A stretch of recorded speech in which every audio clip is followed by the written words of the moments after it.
Hello, everyone, and welcome to the Empowerment Project podcast. We are back. As most of you might know, we were off last week, so we hope you took time to catch up on all of our episodes, all 20 episodes. I can't believe we recorded 20 episodes already. So, of course, I have the wonderful Shar Ray with us today. Everyone. And today's guest is a wonderful, wonderful person. I met her. I'm trying to think anyway, we'll talk about how we met, but I met you quite a while ago, like pre-COVID, and it was like sort of an instant connection. And we felt it was such a great guest to have on the show, as we do talk about a lot of lifestyle things specific to women and, aging and all that wonderful stuff. So I'm going to introduce you guys to Diana Alvarado. She is a menopause coach. So she helps women navigate this new journey of life through goal setting, nutrition, exercise, and lifestyle strategies. So when helping women, she draws on both her professional experience and her personal experience. Her goal is to break the silence surrounding menopause. Yes, yes, yes. Providing women with knowledge, support, and reaching their personal goals and practical strategies that will help them thrive through this transition. And again, this is such a hot topic right now. A lot of the population is entering menopause or perimenopause. And so we just felt this was a great time to have this discussion. So welcome, Diana. Thank you for having me. Yes, thank you for being here. So I want to ask you, what is a menopause coach and what made you want to become one? Okay. Well, a menopause coach just helps guide women through managing their menopause symptoms. So Mhm. we work with a woman's particular goals and how to reach those goals and what kind of changes that they might need to make with nutrition, with exercise, with lifestyle. What's really, really bothering them right now, and how can I help them overcome that or be able to manage it a bit better? And every woman is different, right? So not everybody wants to lose weight, right? Not everybody has the same concerns or having difficulty with the same type of symptoms, right? So I work with them where they're at, what their values are, what their goals are for themselves, what they want to see for themselves in the future, and then help them reach those goals That's and coach them along the amazing. way. And so what made you want to do that?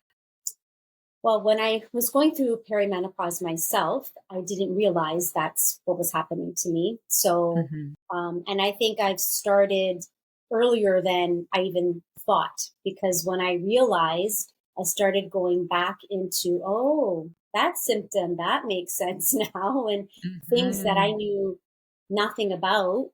I think the first time I heard the word perimenopause, I was probably about 45, 44, 45, and I'm 50 now. Never heard Mhm. the term before. And it was never brought up by my doctor. I heard it Yeah. through my cousin who's a naturopath. And when I started telling her about all these symptoms I was experiencing, and she says, that's very common for women in perimenopause. And I was like, what's that? So I think a lot of people relate menopause with hot flashes. And I think Mhm. that was the only question that I was ever asked when I would go for my doctor's appointments. And because I wasn't having those, it was always, when you get there, we'll talk about hormone therapy. Like when we get there. And I was like, and little did I know I was already there because the Mhm. right questions weren't being asked. So as I dug deep into it and I started recognizing what was happening in me, and we never really talked about it amongst our friends. And then when we started talking about it a little bit more, it's like, oh my gosh, we're all going through this. And I so much want to help other women that are going through this too, because it can feel very, very lonely, especially when we're not really talking about it. And we might not even know that that's what's happening to us. So once I started to understand that, and once I started researching more, And then I saw this ad on Instagram about becoming a menopause coach. I'm like, that's what I want to do. That's how I Mhm. want to help other women because I know what I went through and it wasn't a good time. Emotionally, physically, mentally, like it just wasn't. So I wanted to be able to help other women with that too. Yeah. Mhm. That's amazing. And that's usually what leads us to a lot of these decisions in wanting to educate ourselves and help others is when we're going through it ourselves, right? Because Yeah. how much better are you going to be as a coach and a teacher and a guide, like if you're not going through it on your own too, right? Right. Right. So That's, that's so kind of what what led me there. yeah, of course.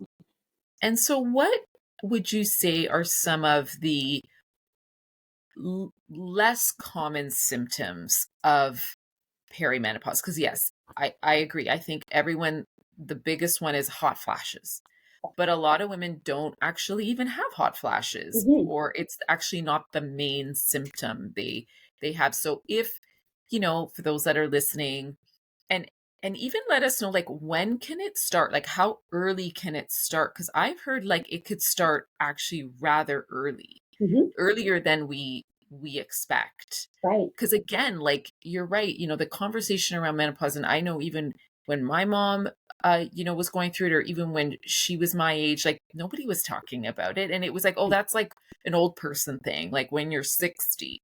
And it's like that is so not the case. Yeah. So yeah.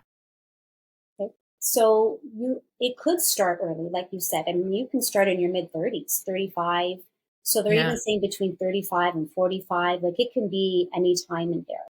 And I think the education part is very important in your, say, even your late 30s, early 40s, because the more that you're aware and you start to recognize what's happening or you notice things that are happening, that allows you to realize, okay, maybe this is the direction I'm going, or maybe it's not, and you go to your doctor and you ask, these are things that I'm feeling.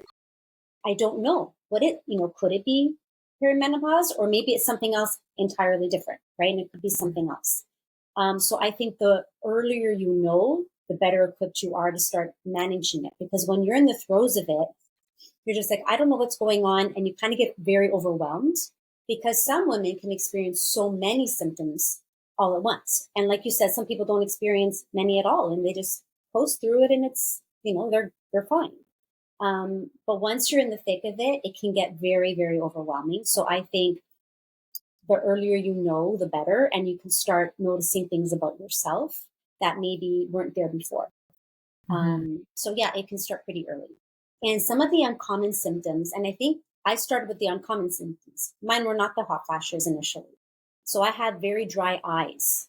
That's a very common symptom. And I've always been sensitive to light. My eyes are just lighter. And so the light outside, I've always been sensitive. But this was like I couldn't even go outside in the cloud when it was cloudy. And I'd have to put on sunglasses and they were just super dry, very, very irritated.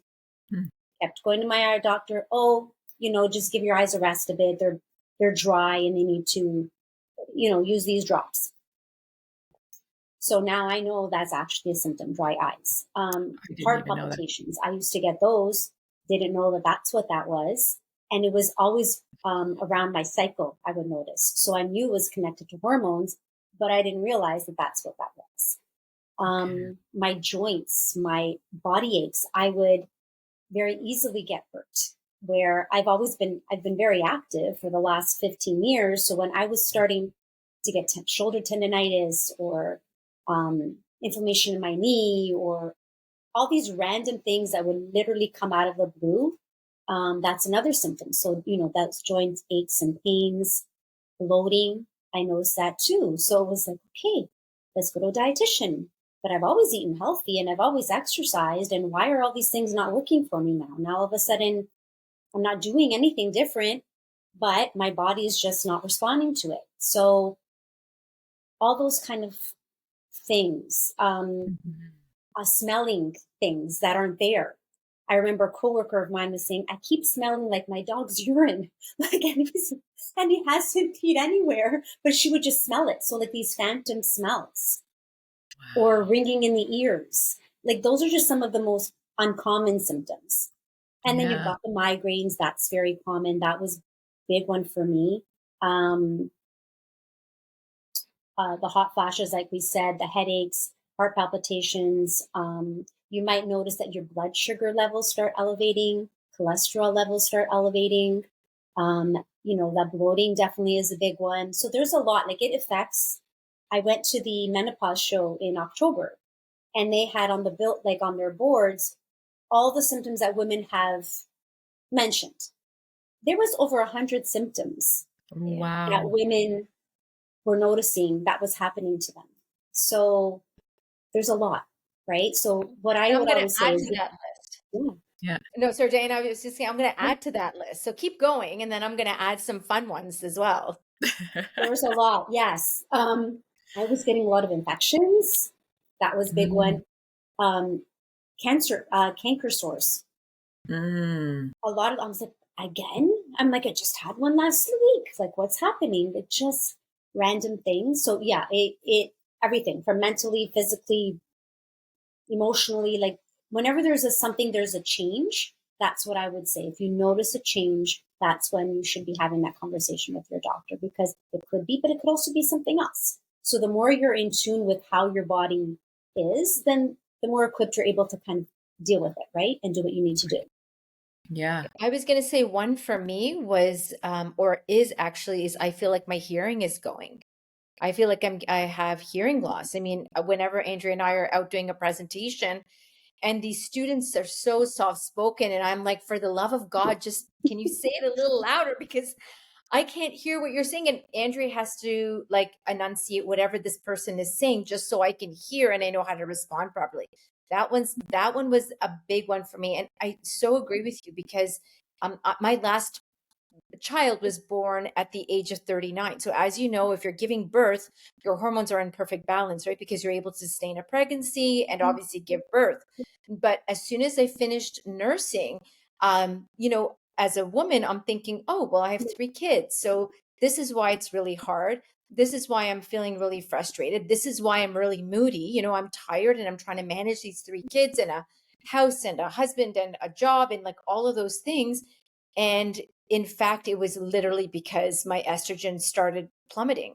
And actually, the person that noticed it was my sister, because my sister doesn't live here in Canada. She lives in the US. And when she would come and visit, she would say to me, "You really were so short with your kids." And I can really tell that you're like maxed, because apparently the clenching of the teeth and the bug eyes and the anger, like it was just so predominant. And the only thing that I could relate it to was just that my plate was so overflowing that I did not know how to manage it. But I think that was the biggest indicator.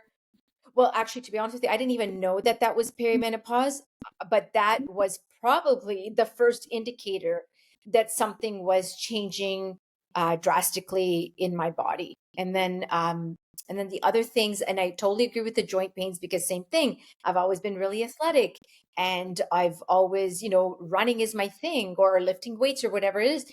And every time I would start a workout routine, I hurt my low back. And so I'm a chiropractor. So, the chiropractor with the bad back, right? Not a good look, right? So I could not believe how many times I would start and then I would have to stop, because I would have to nurse um, my low back pain or whatever it Mhm. is. So that's perimenopause. Um, but I'm so curious, because I'm actually in the throes of it right now.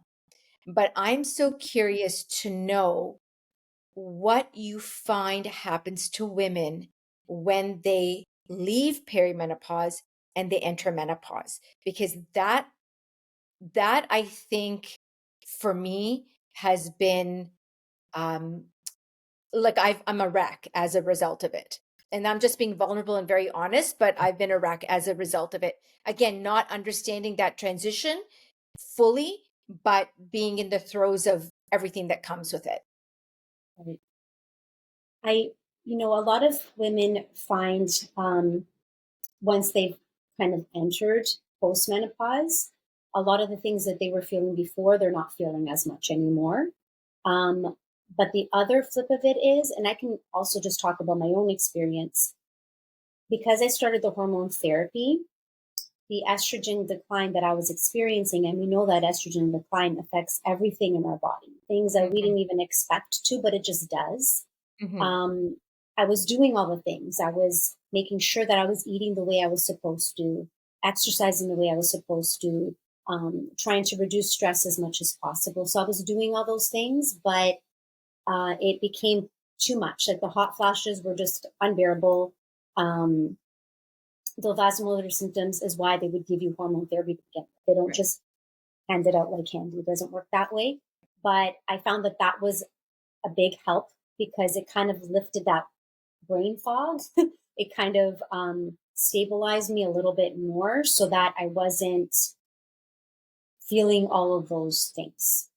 Mhm. But some women do. They'll notice like postmenopause, yeah, they may still have the hot flashes, but something kind of settles, right? And the brain fog is not quite the way it was before. And they do know that. So research has shown that, yes, it may feel like, oh my God, is this dementia? Like, is this what's happening to me right now? Because I'm forgetting everything. I remember doing presentations to students too, and I would stop mid sentence. I'm like, what was I just about to say? I don't know. I don't know. Right? I was like, am I Mhm. losing my mind right now? And that was something that changed. Then I was able to um, find the words a lot better and not be in that brain fog. So that's one thing that does get better that they do say. So there is hope. And sorry Um, to interrupt, Diana, but yeah, that got better for you when you started the hormone therapy or when your periods completely stopped and you were in full menopause? it helped when I took Or the at the same time, or does that happen at the same time? It did. So you know what? There coincidentally, it just happened to be close in proximity. But it did get better when I started the hormone therapy. But we do know that research also says once you've hit that postmenopause, it does things start to get a lot more clear, right? So not to Mhm. really worry too much about that because it does get that. So, Yeah. but what about the transition? Like when you're going from peri to menopause, not post, right? Like we all, right? That light is somewhere at the end of the tunnel, but what about that transitory period? So So the is that transitory, like describe what that is, yeah, Shar? Like is Like that when you don't have your periods, but isn't for that what menopause is? so okay, the way that it's worked for me is I've been working very closely with the naturopath and mhm, I've been getting my blood work checked on a regular basis. And so so again, just to share my own personal experience, uh the last period or the last hurrah that I thought and I was done was last July. And then in January, I ended up having two periods back to back. And so I was like, okay, is it back or is this just, I just wanted to say goodbye one more time? Like I wasn't sure what was happening. And then this is when I got my blood work done. And when my naturopath looked at my blood work, she said, no, you are in menopause now. So I guess the estrogen count or the levels were just showing that no, you've entered menopause. But it's that transition now from the peri, right, into menopause. Like so when that estrogen dips and you're at that plateau, I guess, if you will, Diana. right.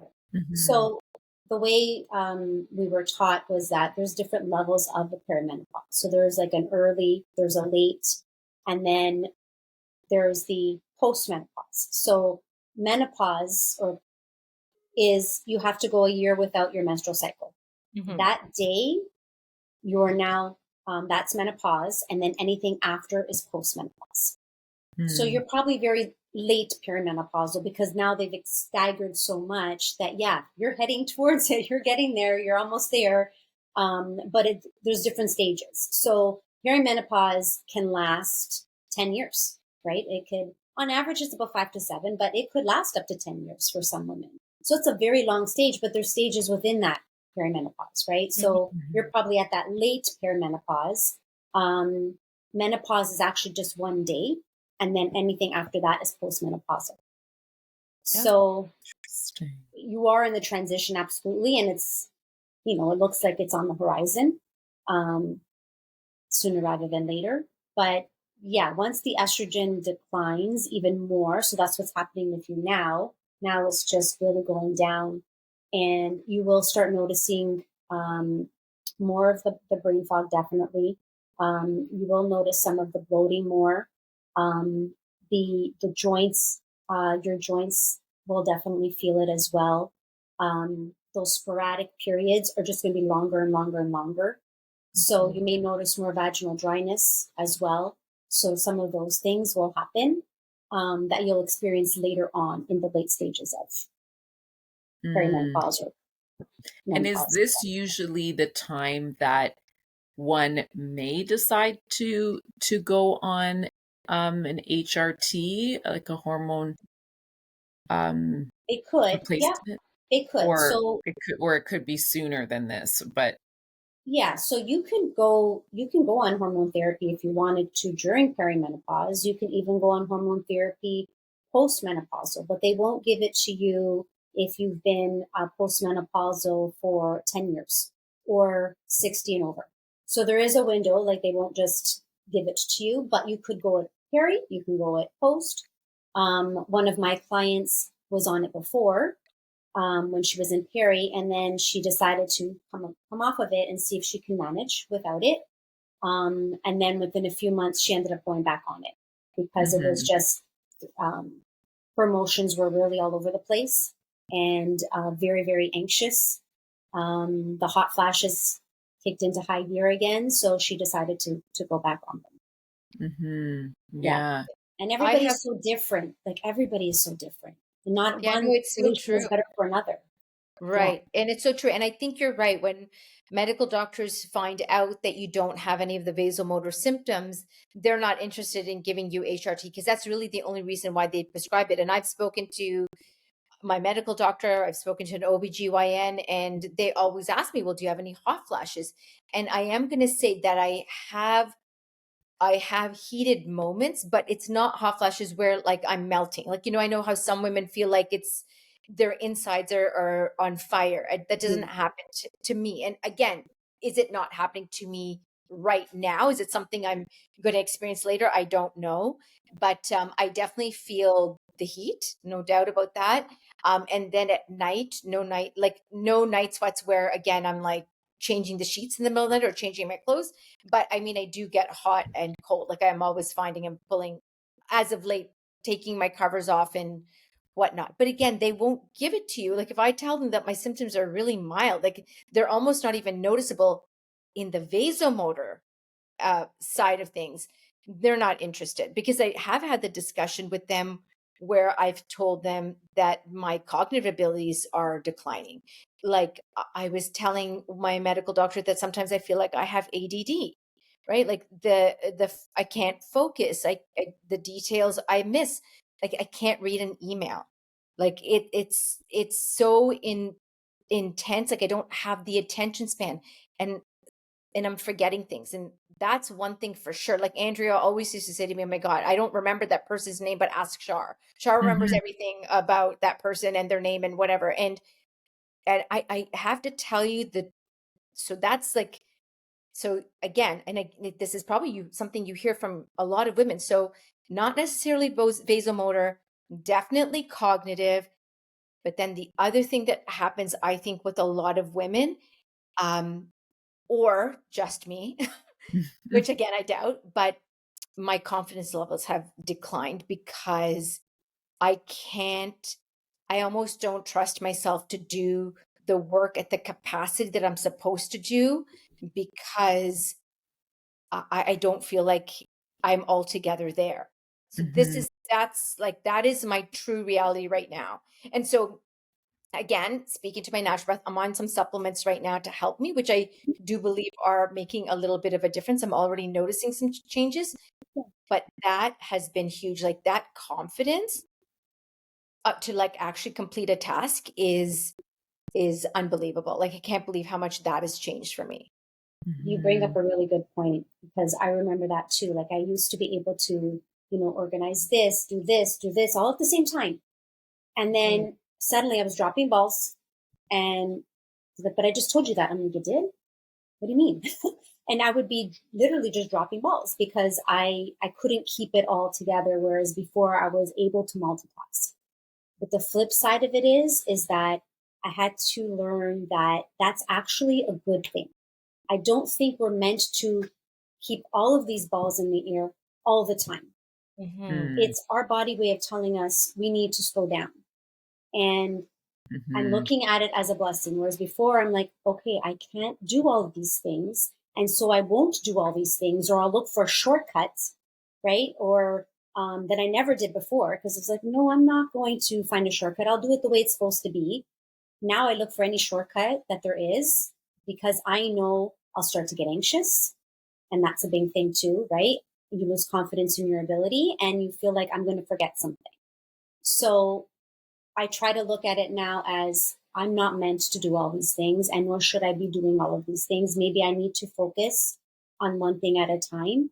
And that's hard when we're used to multitasking Yeah. all the And time. I don't know about you, but I've had to ask for so much help from my family. So I set them all down at the table. I'm like, FYI, you're going through puberty and I'm going through menopause. So we're going through some very similar Mm-hmm. things. And so I have had to really ask my family for help to the point where, and again, it's going to sound like, but whatever, to the point where I'm like, I have two daughters, they're older, and I said each of you has to cook one night a week. Like and if you don't cook, then I'm going to make myself something to eat and I don't care what anyone else does. Like that like to that point I've gotten because I it's interesting too, like even career wise, like when I think about everything that's kind of happening, like, we're mothers, we're nurturers. And I don't know how Mm-hmm. old your kids are, Diana, but I've got a 21-year-old and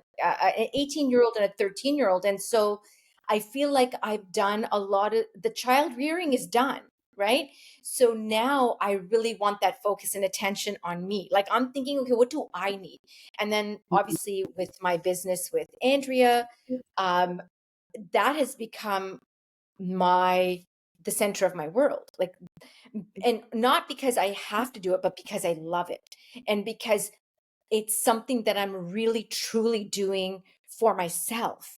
And now that I've raised happy healthy kids, I can now raise myself to be happy and healthy, right? At this now, this is my time. And we were just having a conversation over lunch last Wednesday with two beautiful women, and they said to me, you're just being rebirthed and you're Mhm. you're coming into your goddess energy, which for me Mm-hmm. was the most beautiful way to look at it, because I have been an emotional wreck. And they talk about, when you enter a new phase in life, you have to, like, you almost have to let go of that old version of yourself. And so there's so much grief attached to who I used to be, because I used to be this like nurturing mother, giving all the time. And now I'm just like, I don't care anymore. I just want it all on me. So the death of that old version, I don't know, is that something that you're hearing from women, or is this just me being very self-centered? No, not at all. And I agree with everything that you're saying because I went through the same thing. And I started to realize I'm like, wow, I'm codependent. I never thought I was codependent, but yeah, I feel my worth based on how everybody else is feeling. Are they doing well? Are they not doing well? What do you need right now? Do you need something to eat? Do you need this? Do you need this? And then it was, I can't do it all. And that is where the grief comes in like, oh my God, I'm not that person anymore who's able to do it all. So who am I? So it's a big shift in who am I now? And I hear that a lot Mhm. too. So I really want to look at this stage as now we get to figure out who it is that we want, how to take care of ourselves, because I think we go through a long period of time when we're not taking care of ourselves because we don't have time to, and we're so busy taking care of everybody else that now our body is screaming like, no, you need to take care of yourself because you have to for your own health. So I definitely hear the same thing from a lot of women. It's like, I can't do it anymore, and I'm not going to. And boundaries. You're Oh, all old enough. boundaries. I love boundaries. Boundaries. And there's No. nothing wrong with the kids helping out. Like, why do we feel like asking for Exactly. help is something wrong? That's just Mhm. the way we were brought up. Like, no, we can do it all because we saw our parents and our moms do that. My mom didn't talk about menopause ever. And even now I ask her, so what, when did you hit it? She's like, I don't know. Like, she doesn't recall, like she recalls it, but it was never talked about, other than hot flashes. And that would be the only thing she'd ever talk to me about. Yeah. So yeah, I a mean, lot of women can relate, Shar. Absolutely. yeah, and I think, listening to you both say these things, like, it just what comes to mind for me is, like, how amazing is our body, right? Like, that it sounds to me like as much of a challenge as this is, like, there's so much beauty in this, almost like this organicness that the body just knows, right? Like, and I'm not just talking about physical body, I'm talking about, like, mental, emotional, spiritual body knows that, like, it's almost like it almost prepares us Mhm. for the time, like, even from puberty, right? Because let's face it, women are complex beings that, like, from puberty, Mhm. it's almost like you become these, like, it's like this constant evolution, right? And then we reach this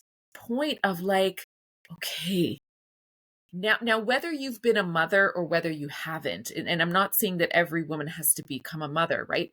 But it's like you get to this point where you're like, okay, you're not supposed to be doing it all anymore. You're not supposed to be, you know, like, letting your needs aside. Like, this is actually the time where you are to focus on yourself, and yeah, like, stop giving a crap about everybody else.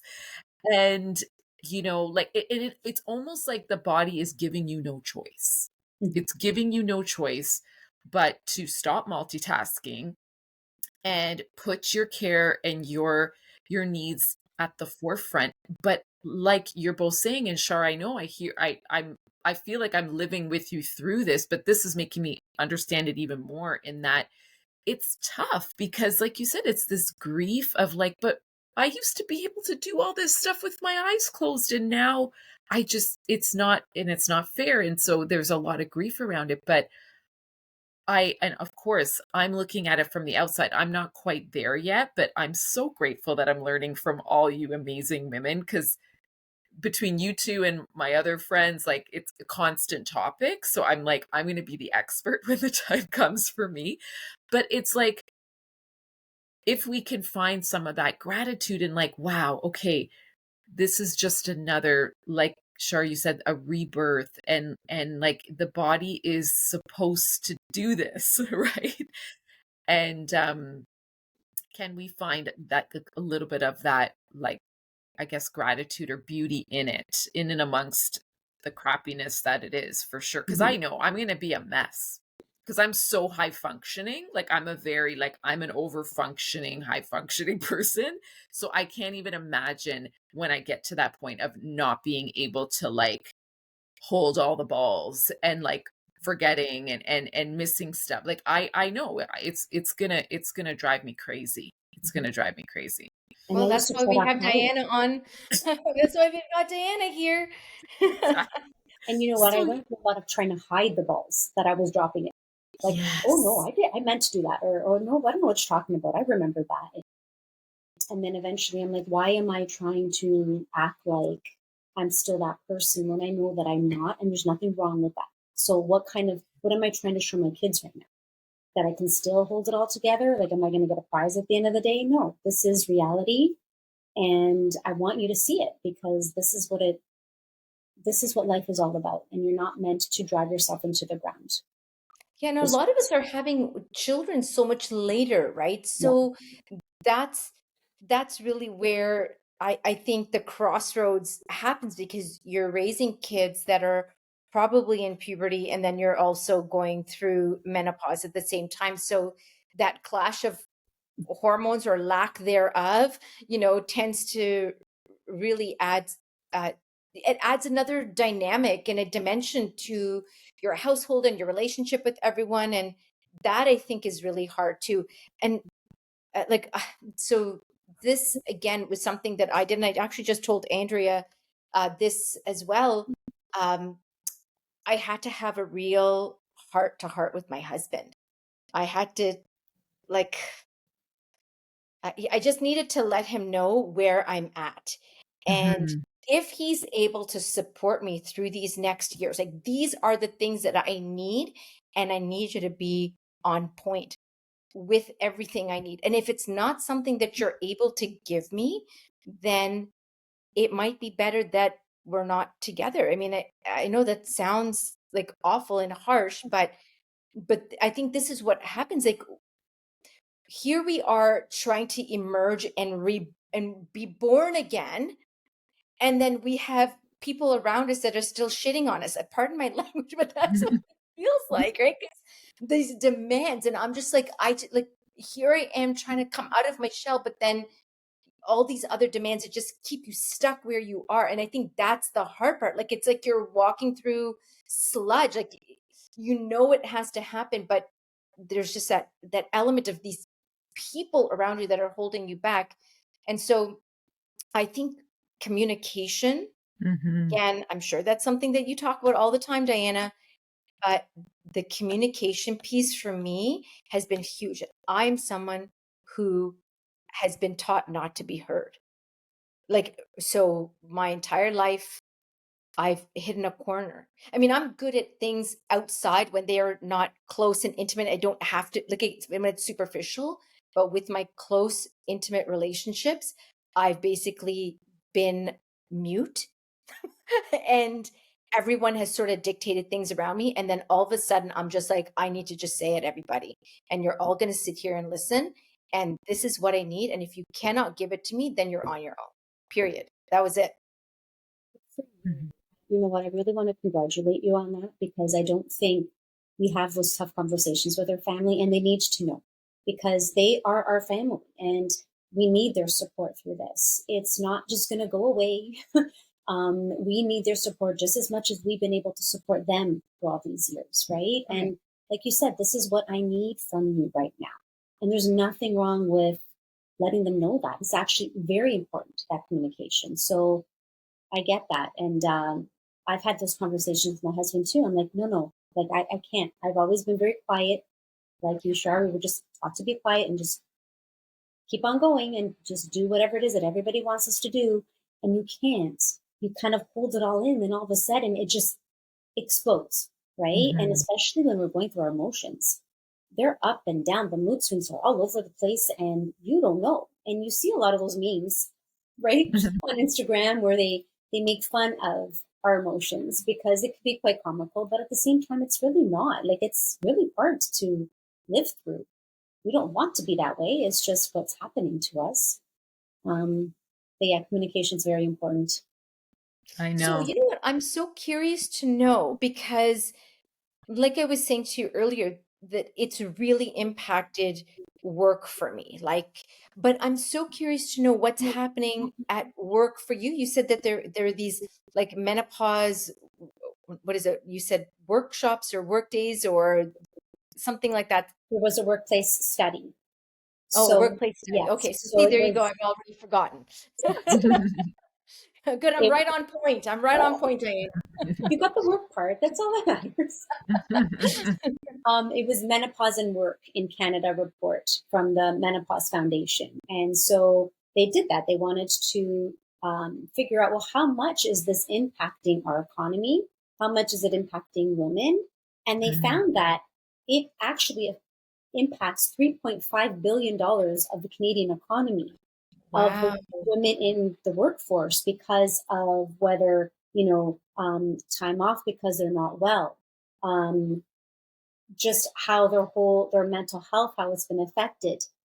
Some women have had to take time off or not able to function as well as they were before, or having to lessen their hours, or there's just so many pieces to the Or maybe puzzle, they make mistakes and then that causes like right? You're money, supposed like to be at your loss or prime. something. Yeah. Yeah, like you're supposed to be at your prime, and all of a sudden you're not having that confidence in your work ability anymore, right? So they did a study on that. And so now they Mhm. are trying to have workplaces have like a menopause, not strategy or a menopause, look at that word. I can't even figure out the word. So a focus. So they have a Mm. support in place for women who have menopause within their workplace. So there's a lot of companies like Sun Life, L'Oreal, BMO.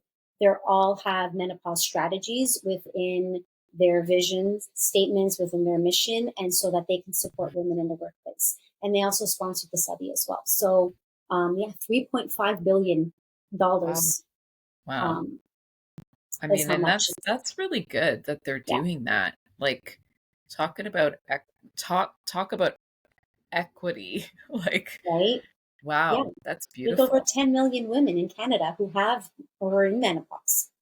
Yeah. Over 10 million, right? So that's a lot. We make up a big chunk of that Yeah, workforce. well, And that's like 30, yeah, like 30% of the population. And exactly. but like 50% of the population will go through it. It's just Yeah. 30% of them at the are going through it at the Yeah. moment. And it's Yeah. and I mean, and I think again, like that communication piece is huge and the discussion around, I think it's great that a lot of discussion has come out. I mean, you see the big celebs, the Oprahs, the Gail and all that, like they're doing they're having the conversations now, whether you believe in the conversation they're having or their, advice or whatnot. The Mhm. fact is that we're talking about it. And because Mhm. like you said, Diana, your mother didn't say anything when she went. You know what my dad said to me not too long ago? He we were talking about like getting together with friends and I said to him, like I remember a time where, we'd get together and all we talked about were our kids. And now we get together and all we talk about is menopause. And I was kind of joking with him and he's like, "Yeah, really? Like is that something you guys talk about?" I'm like, "Yeah, dad." Like and he's like, "Really?"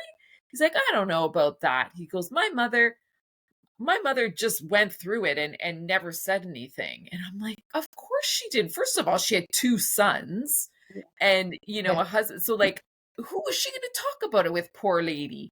Of course she just slipped right into it. So there's even something that needs to be said for the men in this world. A lot of women are talking about it. We all know, but these men need to be in on the conversation and understanding what we're going through and why we can't maybe show up the way we are every day with you guys and why we may be asking you for a divorce or or rather, asking you for more, right? And but because and I get it, like if you're not going through it, it's hard to understand, right? But that's why the education needs to be there. So the men need to be in the room and the men need to be in this conversation because it's happening to your wives, to your mothers, to your sisters, to your friends. And it's going to affect your life as well. Well, It you know will. what's really interesting about what you're saying is remember, we're talking about menopause, but there's also something called andropause, right? I'm Diana, if you're familiar. What's So that? men's testosterone levels start dropping. Ah, So once their testosterone starts dropping, and we know the world famous drug to help men when their testosterone drops, right? Um, but they're only thinking with one part. Like there's a lot of other things that are happening too. And funny enough, I just had a conversation with a male patient of mine. And he was telling me that his wife, him and I actually have the same birthday, and we've gotten quite close in the sense that we share a lot of the things that are happening in our families. Well, I don't share with him; he shares more with me because he's trying to get a female point of view about what's happening in his house. So he was like, Doc, listen, this is what's happening in my house with my wife. And I said, okay, well, it sounds like she is like in experiencing perimenopause, menopausal symptoms. My advice to him was, make sure you read up on as much as you Mhm. can as much as you can, like, so you understand what she's experiencing, because it's a very real, and it can feel very isolating. And then the other thing he said to me, he said, and I don't think it's just her. And he mentioned to me, he said to me, you know, I I'm feeling some of those same symptoms. Like, I can't read an email. Like, I don't have the bandwidth or the capacity to do the things that I used to do. Well, for men, their testosterone starts coming down. So that's what andropause is. And Mhm. so again, it's just important to know that we're all going through life changes. And if we're in a partnership, or if we care about the people in our life, it's important to understand what they're experiencing. So not only, we can support them, but then also they can support us. Like, it's a Mhm. two-way conversation now, especially if you're married.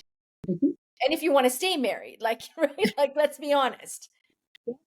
Yeah. You're absolutely right. This is the time that we need to support each other because we're going through changes. And one thing that they noticed in that study was that women were afraid to speak up, right? Or to ask for help, or to tell their supervisor that, they may need some extra time off, or, that they've made a mistake, or any of those things. Just the fear of saying anything and then being judged because of it is huge, right? So the conversation is important, and they are starting to talk about andropause. So, which is great because I think we both need to be supportive of each other, right? It's a lot of change.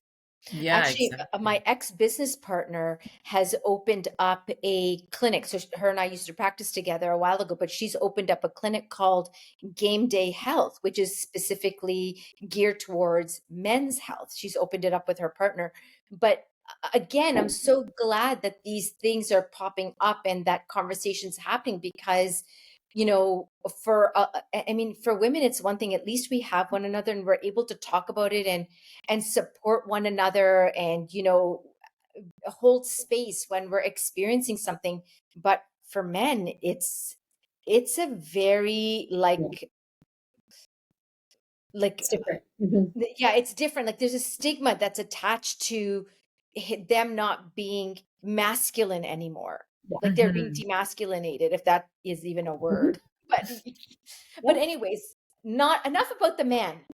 I know. It's not about the men. They get enough they get enough attention. Yeah. Um, but what I'd love to know, Diana, is when you're working with a client, and I know, in the intro, you, I kind of explained a little bit of about what you focus on, from nutrition to exercise. Um, you know, do you find there, like, is the goal to improve symptoms? And do you find you can improve symptoms based on doing certain things? Or is it just to have, like, that support? And yeah, like, can you just talk a little bit about, like, how that plays into it? Yes, there's, the doctors and the supplements, and potentially if you choose to go on a hormone replacement, but then some of the other things that you're finding can help improve symptoms, and how you kind of coach people, like women, through that. Yeah, absolutely. So you can help manage your symptoms through just lifestyle changes. So you don't have to go on hormone therapy. There are things that you can do and that are just good for your general health. It's not like it doesn't have to be complicated. So you'll see a lot of information out there. Do we intermittent fast? Do we not? Do we take this supplement? Do we not? Like, there's just a lot of information. And what I like to do with my clients is kind of cut through all that because it's not important. I try to go where the research shows. And we know that those lifestyle modifications can make a difference. It does not have to be complicated. You do not need to take everything under the sun in order to feel better. It's let's get back to the basics and what it is that your body needs right now. So, nutritionally speaking, yeah, we may change the way we eat or how often we eat or what we include on our plate. But they're all for general health reasons too. It's not like you have to do some big sweeping change and remove a whole food group out of your day, right? Mhm. We know certain things that aggravate the hot flashes. So, we know that the caffeine, the alcohol, stress, all those things do impact your hot flashes. And those are things that we can minimize. We know exercise helps with the brain fog, it helps with the stress, it helps with the hot flashes, it helps with the muscles, um, the muscle mass and the strength of your muscles, right? So all of those things help all the pieces that your body is going through right now. So all of the physical, all of the emotional, all the stress that your body is going under can be managed through those lifestyle things. So we work through it. You know, if you are not one to eat 3 meals a day, or you're not one to include protein at your every meal of the day, well, let's start from there, right? Let's try twice a week if you can include a protein with dinner. You know, we kind of, I start where that person is at, that woman is at, and then we build from there Mhm. to what the evidence shows us works. Mhm. Yeah, Yeah, and I think it's true that, everyone's different and it's not like a cookie cutter kind no, of solution. It's no. it's what works for you. Right. And what your goals are, right? What are your personal values and what do you want for yourself right now? And Mhm. let's go with that. So it's a lot about building habits and coaching you on the way to how to start a new habit or how to maintain that habit. And if we start eliminating all these things, well, what are the chances of you actually staying with it, right? Mhm. We want to live for longevity and to be healthy. And that's what I try to coach women through. And everyone is different. So I would never say, okay, here, try this 30-day program and it's going to be good for everybody. And it's not, right? What Mhm. if you have certain stresses in your life that you can't really control? Well, how do you work around it so that you're still taking care of yourself? It's like I said, everyone's situation is different, right? And Mhm. also the way we're brought up. So if we're used to doing all these things, but we know it's affecting us right now, and it's really hard to let go of those things, well, maybe that's a place we start. How do we start scaling back so that you're not feeling so overwhelmed, right? You're not feeling so anxious. We're bringing down those stress levels. Maybe that's where we start. Mhm. Yeah. Yeah, no, exactly. That's perfect. And would you also coach someone into deciding on whether HRT is right for them? I mean, obviously you're not gonna diagnose or, prescribe anything, but, helping them with that decision. Um, what I can do is say why, why someone might go on it or the Mhm. questions to ask their doctor about it. Doctor, yeah. So I would never say, I think you should go on it. It's Mhm. because it's very individualized, right? And everyone's health history is also very different. So I would say these are the questions that you need to ask your doctor, or communicate to your doctor what you're feeling, the symptoms, and then go from there. So Mhm. um, and then what the research says behind it. I would never say, because I've had that conversation with friends too. Like, do you think I should go on it? My doctor's saying, no, I shouldn't go on it. And what do you think? And I'm like, well, if your doctor's saying no and you're not really happy with that answer, then find someone who's trained in it.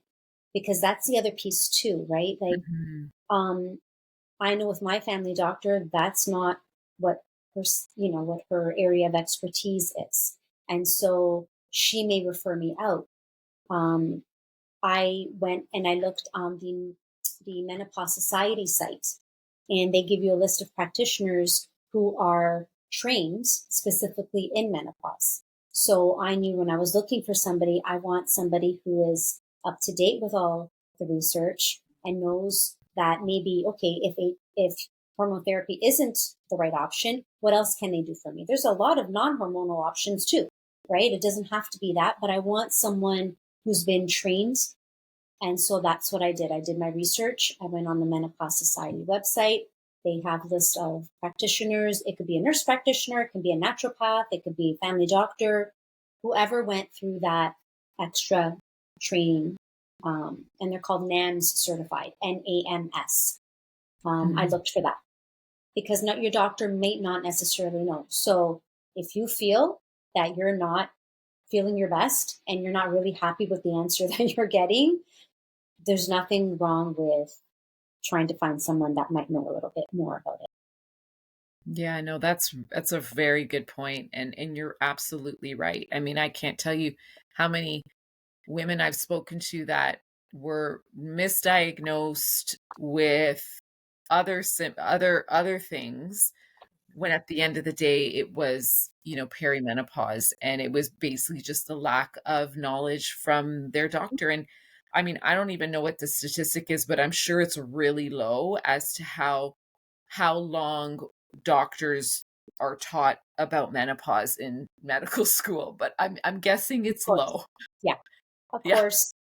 Yeah. A few hours. A And they few can't know hours. about everything, right? And they No, and can't. yeah, But for sure. um, at the same time, considering that how many women will be going through menopause, then that should be a bigger chunk of time that they should be learning, right? Absolutely. Yeah. Yeah. 100%. So, I mean, what I'm hearing from you and what the sense I'm getting is that you're here to empower women, because this should be an empowering time. Although it doesn't feel like it, there's, you know, lower confidence, there's, I'm sure, sadness and anger and fear related to it. But it is also a very empowering time, because it's almost like we're taking our power back, or harnessing it. Because what I do hear a lot of is those that have come out the other side, it's like, "Oh, I'm so confident in who I am now. I'm so sure of myself, and I tell people like it is, and I don't give a crap if, it's not wrapped in a pretty bow, and everybody loves me." Yeah.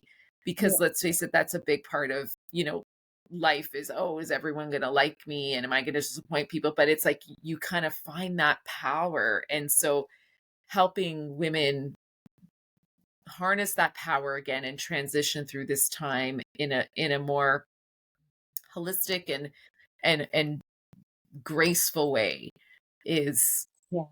sounds amazing. Yeah.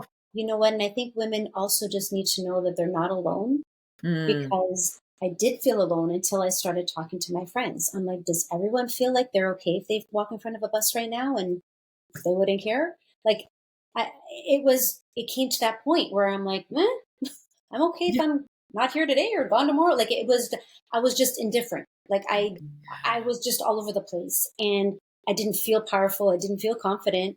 Um, and then when I started to talk to friends, and they're like, I also feel this way too. And my naturopath's like, I hear that from all kinds of women. They feel that way too. And then I was like, oh, okay. I'm not losing my mind, because I thought something was really, really wrong with me, because I've Yeah. never been that person. Yeah.